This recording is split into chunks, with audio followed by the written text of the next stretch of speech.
Hindi na umabot ng buhay sa pagamutan ng isang estudyante matapos masangkot sa isang malagim na aksidente sa Davao Bukidnon Road sa tapat ng isang mall sa Mintal, Davao City, pasado alas 3 ng madaling araw, Enero 7.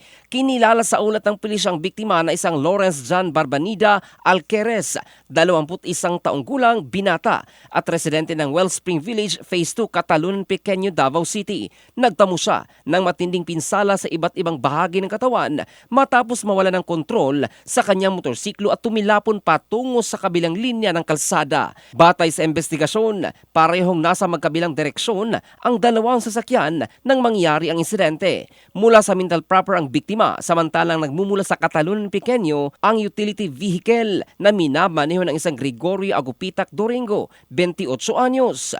Dahil umano sa bilis ng takbo, nawala ng preno at kontrol ang motorsiklo ng biktima. Tumumba at nag-slide ng mahigit 100 metro bago huminto.